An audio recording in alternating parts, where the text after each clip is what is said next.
आजकल Indian music industry में एक चेंज आप नोटिस करोगे स्पेशली फीमेल सिंगर में जो हमारे देश की टॉप सिंगर हैं जैसे सुनिधि चौहान, मोनाली ठाकुर, श्रेया घोषाल। इन्होंने अपने परफॉर्मेंस में एक चीज़ ऐड करी है, वो चीज़ है डांस। वैसे तो अपने परफॉर्मेंस में डांस ऐड करना कुछ गलत नहीं है, लेकिन जब इन सिंगर्स का नाम आता है तो हमारे दिमाग में सिर्फ एक चीज़ इमेजिन होती है, वो है इनकी आवाज़। जब हमें कुछ अच्छा सुनना होता है, कुछ अच्छी आवाज़ सुननी होती है, तो हम इनके गाने सुनते हैं। और आप इनके अगर लाइव परफॉर्मेंस की वीडियो देखो तो आप नोटिस करोगे कि उस डांस के चक्कर में कहीं न कहीं उस आवाज़ के साथ कॉम्प्रोमाइज़ हो रहा है।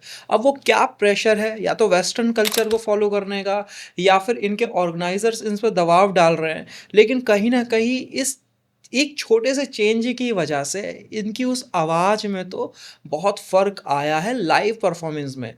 डांस कोई आर्टिस्ट कब ऐड करता है स्पेशली इंडिया, जहाँ पर सिंगिंग कम हो, मतलब 40% सिंगिंग।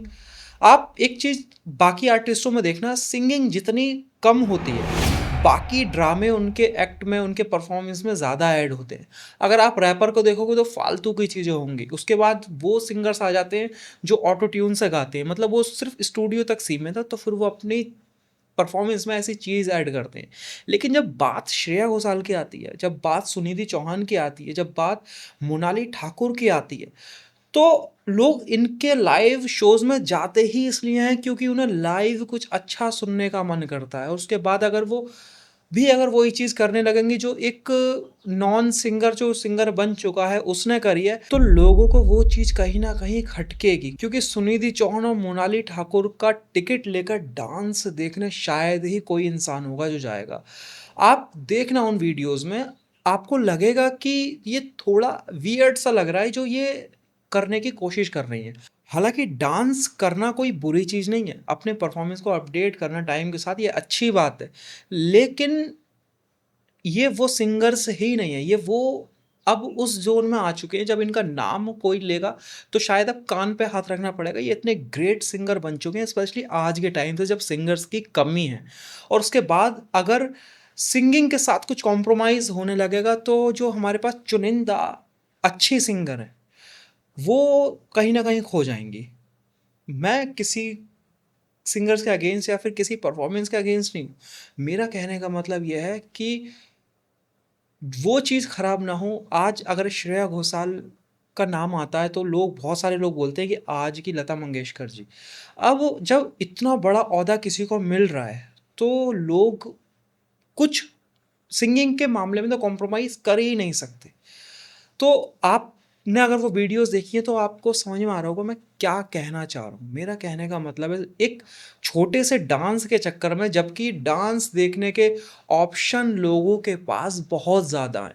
सिंगिंग सुनने के, अच्छी आवाज़ सुनने के ऑप्शन बहुत कम, और ये उन सिंगर्स में से हैं जब स्पेशली इंसान इनकी आवाज़ सुनने जाता है, लोगों का सपना होता है श्रेया घोषाल को लाइव सुनते देखने का। अब सोचो इंसान जाए सुनने के लिए और वहाँ पर वो डांस करे अपने परफॉर्मेंस में और आवाज़ के साथ थोड़ा कॉम्प्रोमाइज़ हो, तो आपको लगता है कि जब वो घर वापस जा रहा होगा तो वो खुश होगा? उसे कहीं न कहीं लगेगा नहीं यार, जो सुन रहा है गाना, श्रेया घोषाल की आवाज़ ऐसी है, जो आवाज़ आपको गाने में सुनाई देगी, वो आवाज़ लाइव, वो मैजिक कहीं न कहीं खोता जा रहा है आजकल इन सिंगर्स के लाइव परफ़ॉर्मेंस से, जो शायद आपने भी नोटिस किया होगा।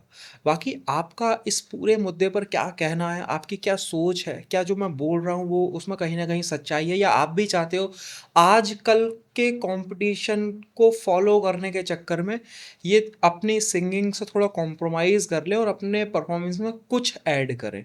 कमेंट सेक्शन में अपनी सोच ज़रूर बताना कि आप इस बारे में क्या सोचते हो? बाकी ये वीडियो आपको अच्छी लगी हो, वीडियो को लाइक, शेयर, सब्सक्राइब ज़रूर करना। बाकी अपनी राय ज़रूर देना कमेंट सेक्शन में कि जो मैं बोल रहा हूँ, वो कुछ हद तक सही है या फिर नहीं।